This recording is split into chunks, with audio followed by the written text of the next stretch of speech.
하나님 말씀 함께 보죠. 사무엘상 29장 1절부터 7절까지 말씀 봅니다. 사무엘상 29장 1절부터 7절까지입니다. 블레셋 사람들은 그들의 모든 군대를 아벡에 모았고 이스라엘 사람들은 이스라엘에 있는 셈 곁에 진쳤더라. 블레셋 사람들의 수령들은 수백 명씩 수천 명씩 인솔하여 나아가고 다윗과 그의 사람들은 아기스와 함께 그 뒤에서 나아가더니 블레셋 사람들의 방백들이 이르되 이 히브리 사람들이 무엇을 하려느냐 하니 아기스가 블레셋 사람들의 방백들에게 이르되 이는 이스라엘 왕 사울의 신하 다윗이 아니냐. 그가 나와 함께 있은지 여러 날 여러 해로되 그가 망명하여 온 날부터 오늘까지 내가 그의 허물을 보지 못하였노라. 블레셋 사람들의 방백들이 그에게 노한지라. 블레셋 방백들이 그에게 이르되 이 사람들을 돌려보내어 왕이 그에게 정하신 그 처소로 가게 하소서. 그는 우리와 함께 싸움에 내려가지 못하리니 그가 전장에서 우리의 대적이 될까 하나이다. 그가 무엇으로 그 주와 다시 화합하리이까? 이 사람들의 머리로 하지 아니하리겠나이까? 그들이 춤추며 노래하며 이르되 사울이 죽인 자는 천천히요 다윗은 만만이로다 하던 그 다윗이 아니니까 하니 아기스가 다윗을 불러 그에게 이르되 여호와께서 살아계심을 두고 맹세하노니 내가 정직하여 내게 온 날부터 오늘까지 내게 악이 있음을 보지 못하였으니 나와 함께 진중에 출입하는 것이 내 생각에는 좋으나 수령들이 너를 좋아하지 아니하니. 같이 읽겠습니다. 그러므로 이제 너는 평안히 돌아가서 블레셋 사람들의 수령들에게 거슬러 보이게 하지 말라 하니라. 아멘. 제가 지난주 말씀에 한국에 있는 무속인의 숫자가 80만 명에 달한다는 통계를 여러분들에게 소개했습니다. 한 주간 동안 말씀을 준비하면서 좀 더 다른 재미난 통계 자료들을 보게 되었습니다. 무속인으로 활동을 하다가 회심을 하고 기독교인 교회 집사님이 되신 분이 계신데 그분의 간증입니다. 자신을 찾아왔던 많은 고객들 중에 기독교인들이 많았다는 겁니다. 약 한 40%가 기독교인이었다는 겁니다. 일반 청년들도 있었고 집사님, 권사님, 장로님들까지 다양한 직분의 성도들이 찾아왔다는 겁니다. 그것보다 더한 건 아예 전화를 해서 대놓고 이렇게 묻는답니다.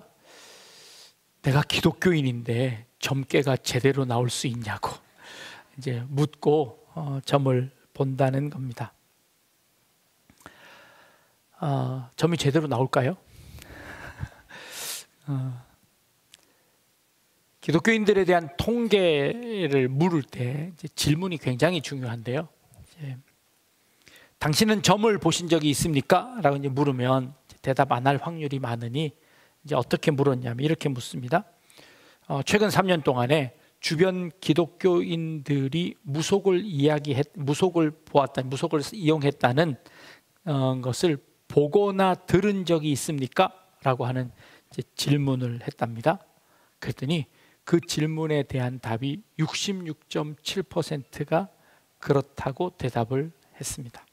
어마어마한 숫자의 기독교인들이 무속에 빠져 있는 것 아니 어쩌면 심심풀이로 보았을 거고 또 어쩌면 그저 재미삼아 했는지도 모르겠습니다만 그렇게 많이 빠져 있습니다.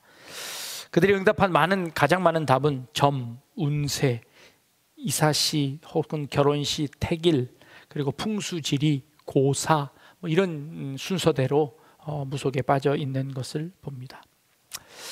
지난주 무당을 통해서 신접한 여인을 통해서 사무엘을 불러 올렸던 기사를 여러분들에게 설명드렸는데 오해하신 분들이 계셔서 조금 바로잡아야 되겠습니다.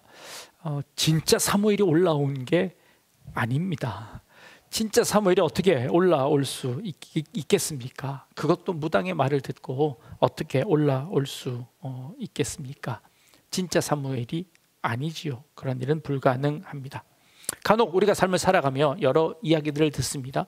간혹 혹 귀신 들린 자들이 조상신의 귀신에 들려 마치 그분의 빙이 된 것처럼 그 옛날 과거의 일들을 다 맞추는 일들을 간혹 보게 됩니다. 그럴 때마다 우리는 의심합니다. 진짜 죽은 사람의 영혼이 돌아다니는 것인가 라고 하는 거지요. 근데 여러분, 추석 맞아 제사를 지내는 사람들이 있습니다. 다행인 것은 이 올해 통계에 5년 전인가 10년 전에는 약 60%의 우리 대한민국 사람들이 제사상을 차린다고 했는데 지금 올해 통계는 약 40%의 사람들이 제사상을 차린다고 합니다. 그만큼 줄었습니다. 40%의 사람들에게도 물어봅니다. 진짜 귀신이 와서 먹고 가느냐라고 묻는 대답에는 약 10% 이하만 그럴 수 있을 것이다 라고 생각하고 나머지는 그렇게 믿지 않습니다. 그저 미풍양속입니다 라고 대답하는 사람들이 훨씬 많음을 봅니다. 그 말은 조상신들이 와서 먹고 가는 것은 아니다라는 것을 다 안다는 것이지요. 그럼에도 불구하고 거기서 벗어나지 못하는 겁니다. 사울은 불안한 상황 속에서 사울의 그 사무엘을 만나기를 원하는 그의 조급함을 사탄이 이용한 것이지요. 그것이 사탄의 계략에 불과한 겁니다. 사람들에게 묻습니다. 무속을 통해서 도대체 뭘 얻기를 원합니까? 라고 하면 그 질문의 대답은 68%가 마음의 위안을 얻기 위해서입니다 라고 대답합니다. 불안한 이 세상 가운데 무엇이 되었든 그것을 통해서 위로받고 위안을 얻으면 괜찮은 것 아닙니까? 라고 하는 그런 마음이지요. 그런데 재미난 통계는요, 신앙인들에게 물어보았습니다. 당신은 신앙을 가진 이유가 무엇입니까? 라고 물으니 68%가량이 마음의 위안을 얻기 위해서라고 대답합니다. 그렇다면 결국 인간은 무속이든 신앙이든 다 마음의 위안을 얻기 위해서 믿는 것 아닌가라는 생각이 들기도 합니다. 그런데 아주 재미난 통계는요, 그 다음 이유입니다. 무속을 찾아가는 사람들에게 무속을 찾는 이유를 묻는 두 번째 이유가 무엇인가 하니, 첫 번째와 연결되어집니다만 불확실성을 즉각적으로 해소할 수 있어서 무속을 찾는다고 이야기합니다. 그 말은 뭡니까? 돈 들고 찾아가면 무당에게 점을 보면 내가 고사라도 지내면 즉각적으로 그 대답을 얻을 수 있습니다. 동쪽으로 가라든 서쪽으로 가라든 물을 피하라든 어쨌든 간에 내가 지금 당장 뭔가를 할 수 있는 일들을 가르쳐 주어서 무속을 찾아간다는 거예요. 그러면 자신의 불안을 해소할 수 있다고 믿는 겁니다. 그 바로 즉각성에 사람들이 빠진다는 겁니다. 인생에는요, 모호하고 불확실한 일들이 참 많습니다. 우리가 알 수 없는 일들이 참 많이 일어납니다. 그때 우리는 하나님 앞에 기도합니다. 그런데 하나님은 우리에게 대답하지 않으실 때가 참 많습니다. 불확실성과 그 모호함 속에서 참고 인내하고 견디는 거, 우리는 믿음이라고 이야기합니다. 하나님의 침묵 가운데도 묵묵히 우리의 신앙을 지켜내는 것, 그거 신앙생활이라고 이야기하는 겁니다. 한국 사람들은 우리 빨리빨리 문화가 있습니다. 바로 결론이 나오지 않으면 불안해합니다. 인생의 중요한 문제를 놓고 우리는 그 불안 속에서 빨리 벗어나고 싶어 합니다. 그래서 뭔가 확실한 대답을 찾으려고 합니다. 하나님의 응답은 때로 침묵 가운데 아무 말씀 없으십니다. 신앙은 이 모호함을 견뎌내는 겁니다. 히브리서 11장 1절 말씀에 믿음은 바라는 것들의 실상이요 보이지 않는 것들의 증거라고 말씀하십니다. 그게 믿음이라고 말씀하십니다. 눈에 보이지 않는데, 내 손에 잡히지 않는데 그것을 믿고 의지하고 흔들리지 않게 그 길을 곧게 가는 거, 그거 믿음이라고 우리에게 말씀하시는 겁니다. 그런데 무속은 그 기다리지 못하는 우리의 초조함을 파고들어 즉각적인 해답을 줍니다. 그러나 그 즉각적인 해답은 틀릴 뿐만 아니라 우리를 잘못된 길로 인도할 수밖에 없다는 거죠. 하나님께서 아브라함을 부르십니다. 부르실 때 뭐라고 말씀하시냐면 내가 내게 지시할 땅으로 가라고 말씀하십니다. 하나님 어디로 갈까요? 내가 내게 지시할 땅으로 가라. 그 땅이 어딘데요? 내가 내게 지시할 거라니까. 언제요? 하나님 말씀 없으십니다.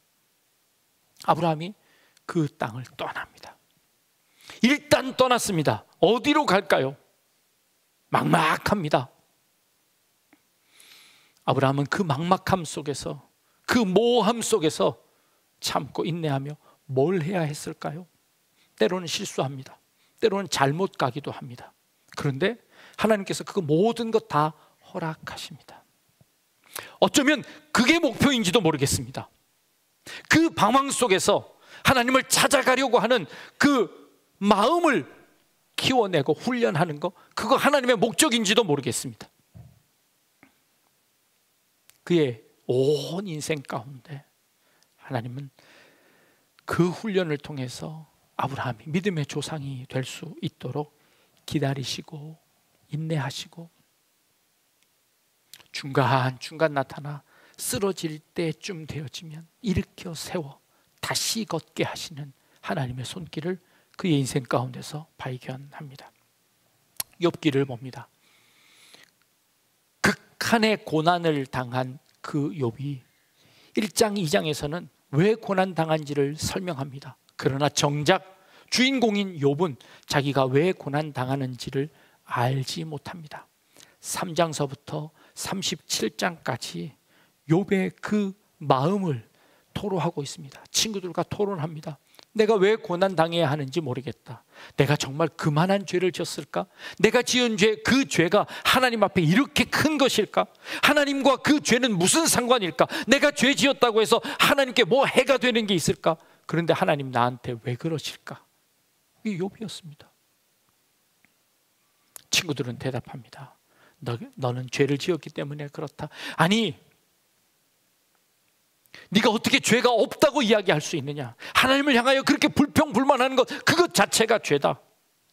친구들은 나무랍니다. 그 친구들과 욥과의 대화가 37장까지 이어집니다. 38장에 하나님이 갑자기 나타나십니다. 그리고 이렇게 물어보십니다. 욥아, 내가 하늘의 별을 만들 때 너 거기 있었느냐? 내가 바다 가운데 그 짐승들을 다 먹이고 입힐 그때에 너 그거 어떻게 하는지 너 아느냐? 이 세상의 섭리를 네가 다 이해할 수 있느냐? 하나님께서 욥에게 물으십니다. 그러자 욥이 42장에 가서 대답합니다. 하나님, 내가 무지한 말로 이치를 어스렸습니다. 내가 알 수 없는 것을 말했고 내가 깨닫지 못할 것들을 하나님께 물었습니다. 하나님이 나와 함께 하시는 것, 그것만으로도 나는 충분합니다. 욥의 결론이었습니다. 욥의 결론이었습니다. 하나님은 이 욥기를 통해서 우리 인생 가운데 일어나는 우리가 알 수 없는 일, 불확실한 일, 모호한 일 가운데서 어떻게 믿음을 지켜가야 하는지를 욥기를 통해서 우리에게 가르쳐 주시는 겁니다. 우리는 지금 다윗을 계속 보고 있습니다. 다윗이 사무엘을 통해서 기름 부음을 받았습니다. 아니, 왕이 되겠다고 한 적도 없었고 내가 왕이 되고 싶다고 한 적도 없는 그 다윗에게 갑자기 찾아온 사무엘이 기름 붓고 너는 이제 이스라엘의 왕이 될 거다 하고 세웠습니다. 하나님, 나 그거 왕이 뭔지도 모르겠고 나 그거 안 해도 괜찮습니다. 그래서 다윗을 하나님이 불러 일으켰습니다. 군대 장관이 되었습니다. 승승장구합니다. 아, 하나님의 은혜가 참 크구나 생각했는지도 모르겠습니다. 그런데 하루아침에 그는 도망자 신세가 되었습니다. 하나님, 이럴 거면 나 뭐하러 왕 시킨다고 하셨습니까? 이럴 거면 나에게 왜 그 은혜를 주셨습니까? 도대체 하나님의 뜻이 어디에 있습니까? 도대체 하나님 저한테 왜 그러시는 겁니까? 다윗의 고백 아닙니까? 그렇게 쫓겨다니다가 드디어는 이 다윗이 블레셋 아기스 왕에게 가서 그의 신하로 복종하며 살아갑니다. 최선을 다합니다. 열심을 다해서 살아갑니다. 그런데 이 블레셋 왕이 이제 이스라엘 사울 왕을 치려고 합니다. 다윗은 어떻게 해야 할까요? 그 전쟁에 아기스에 앞장서야 할까요? 아기스 왕에게 가서 이야기합니다. 내가 그 자리에 앞장서서 가겠습니다. 당신의 신하로서 최선을 다하겠습니다. 그러자 옆에 있던 신하들이 말립니다. 왕이시여, 다윗이 어떤 사람입니까? 잊으셨습니까? 백성들이 사울은 천천히요 다윗은 만만이라고 하던 바로 그 다윗 아닙니까? 근데 어찌 그를 믿고 전쟁에 우리와 함께 하겠습니까? 그가 우리 뒤를 치면 어떻게 하겠습니까? 그러자 아기스가 이렇게 이야기합니다. 다윗이 나에게 함께 온 것이 벌써 몇 해째이냐? 그 오랜 시간 동안에 그가 내 앞에서 정직히 행함을 너희는 보지 못했느냐? 하고 오히려 그 부하들을, 신하들을 나무랍니다. 그래도 그 부하들의 성화에 어쩔 수 없어서 다윗에게 이렇게 이야기합니다. 내가 너는 믿으나 신하들이 너를 믿지 않으니 너는 네 고향으로 돌아가라. 평안히 돌아가라 라고 하고 그 전쟁에서 제외시키는 장면, 오늘 우리가 본 본문입니다. 기독교가 처음 전래되고 나서 사도 바울이 로마에 복음을 전합니다. 베드로가 로마시에서 복음을 전합니다. 로마가 가장 번성했을 때 로마시에 살고 있었던 인구가 최대로 보면 약 한 100만 명 정도 살았을 것이다 라고, 로마시가 아주 어마어마한 거대한 메가시티였습니다. 그런데 그 중에 노예가 몇 프로 되었을까라는 추정을 해보는데요, 정확한 통계는 알 수 없지만 최소한 30에서 35%, 많이 잡는 사람은 50%까지 노예들이 그곳에 살았을 것이다 라고 추정을 합니다. 원로원의 한 사람이었던 세네카의 기록을 보면 원로원에서 이런 안건이 나왔습니다. 노예들이 너무 많아서 다니는데 그 노예들에게 똑같은 복장을 입혀서 로마시에 사는 사람 노예들을 한눈에 알아볼 수 있도록 만듭시다 하고 법안을 누가 제출했습니다. 근데 원로원에서 회의를 하다가 그 안건을 부결시켰습니다. 부결시킨 이유가 무엇인가 하니 그 기록에 이렇게 되어 있습니다.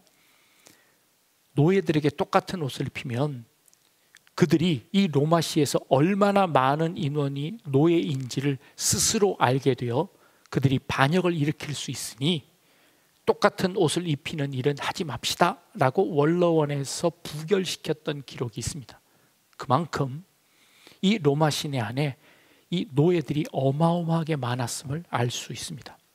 그런데 처음 로마의 복음이 전파되었을 때 가장 먼저 복음을 받아들인 사람이 누구였을까요? 바로 이 노예들이었습니다. 그 중에 특히 여자 노예들이 복음을 받아들였습니다. 로마의 귀부인들 중에 자신의 몸종, 노예를 부릴 때 가장 인기 있었던 노예가 기독교 여자 종들이었습니다. 왜 그들이 인기였을까요? 기독교인들은 정직했다. 기독교인들은 성실했다고 합니다. 집안에 있는 어떤 것도 훔쳐가지 않았고 주인이 보지 않아도 열심히 일하는 종들은 기독교인들이었다. 그러니 그들 기독교인들을 서로 해서 노예로 삼았다고 합니다. 초창기 기독교인들이 그렇게 정직히 행했습니다. 성실히 행했습니다. 다윗이 그 쫓겨나 다니는 그 과정 속에서도 아기스의 충실한 신하로 성실하게 일했습니다. 그걸 아기스가 알았습니다. 그래서 그를 믿어주었고 그에게 한 고을을 내주었고 그가 그의 온 가족들과 그의 식솔들을 먹여 살릴 수 있는 기회를 그에게 허락했습니다. 이게 적장이 다윗에게 베푼 겁니다. 그만큼 다윗도 성실하게 행한 것이지요. 그렇다고 칩시다. 그런데 이 다윗이 지금 사울과 싸우는 전투에 앞장서겠다고 그 앞에 나옵니다. 이 전투에서 우리는 압니다. 사울이 죽습니다. 그리고 사울이 죽고 나면 그 온 이스라엘을 다윗이 다스려야 합니다. 근데 지금 이 다윗이 이 블레셋 아기스 왕과 함께 나가서 그 전투에 앞장서면 자기가 다스려야 하는 그 백성들과 싸워야 하고 그들을 죽여야 하는 입장입니다. 근데 지금 이 다윗이 그 자리에 앞장서 있습니다. 곤란한 상황이지요. 어떻게 해야 할까요? 지금 이 다윗이 아기스에게 한 말은 진심이었을까요? 아니었을까요?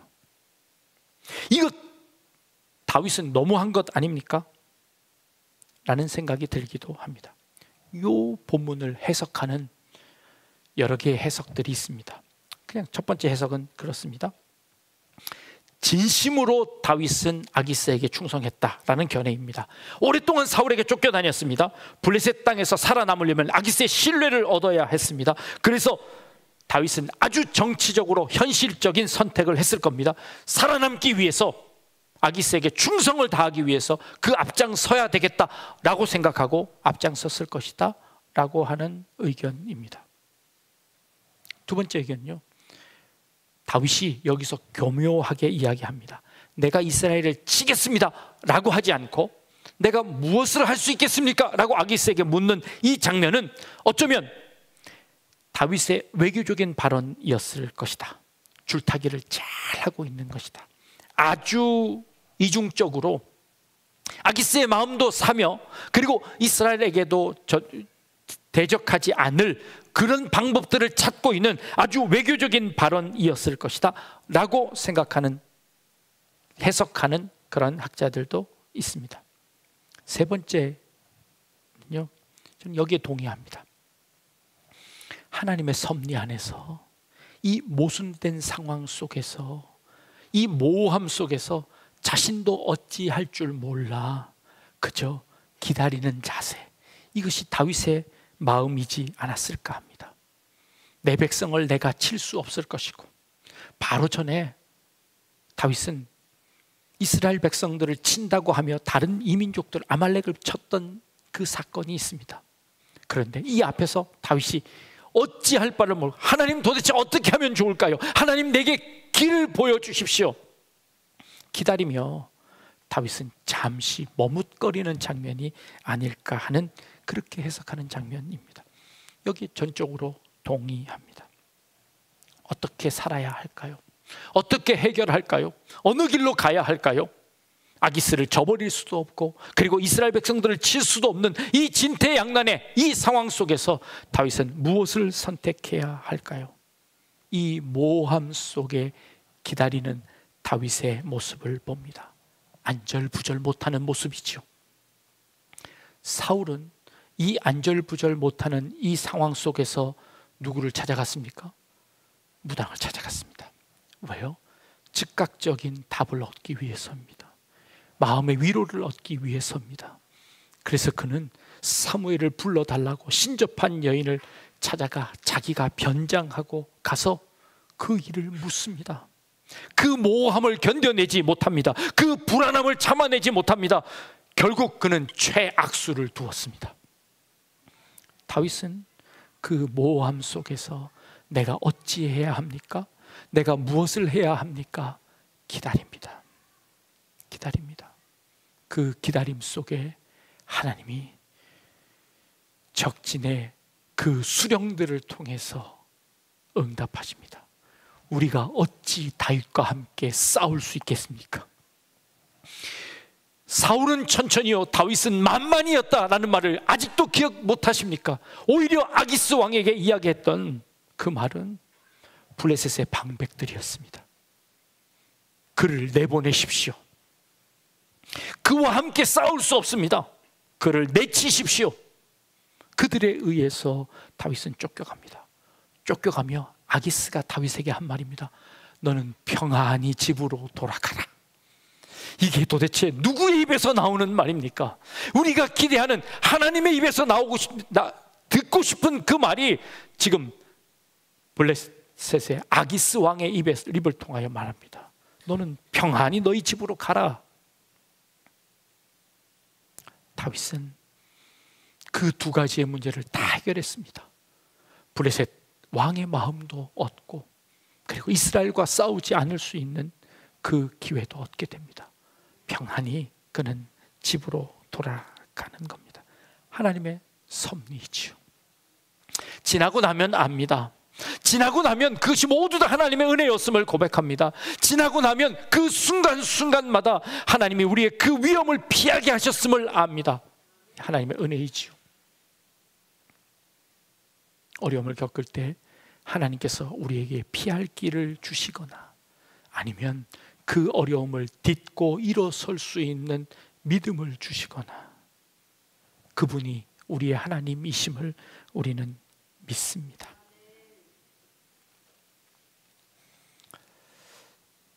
복음의 초기 시절에 머슴살이 하던 어떤 한 분이 복음을 듣게 되었습니다. 어느 날 주인이 묻습니다. 야, 예수 믿어서 너한테 돌아오는 게 뭐냐? 밥을 주냐? 떡을 주냐? 예수가 너를 자유롭게 할 수 있더냐? 하고 그를 비아냥거리며 묻습니다. 그때 종이 하던 말입니다. 제가 예수를 잘 믿으면 제가 주인님을 더 잘 섬기게 됩니다. 내가 예수를 잘 믿으면 내가 내 일을 더 잘하게 됩니다. 라고 그 주인에게 대답했더라는 말입니다. 믿음은 우리의 현실 도피가 아닙니다. 믿음은 내가 어려움을 가질 때 즉각적으로 우리에게 대답하지 않을 수 있습니다. 그러나 믿음은 그 모호하고 불확실한 그 현실을 견디고 이겨내게 합니다. 그것을 딛고 일어서게 합니다. 현실의 삶에서 좌절하지 않고 최선을 다해 성실하고 정직하게 주어진 일을 감당하면서도 결코 희망을 잃지 않게 합니다. 그것이 믿음의 삶이라고 우리에게 가르칩니다. 다윗의 삶 가운데 하나님께서 다윗에게 피할 길을 주시고, 때로는 그것을 딛고 일어날 수 있는 용기를 주시고, 이겨낼 수 있는 힘을 허락하셔서 믿음을 지키게 하는 것. 우리 약대중앙교회 모든 성도님들에게도 이 은혜가 함께 하기를 주님의 이름으로 축복합니다. 기도하겠습니다.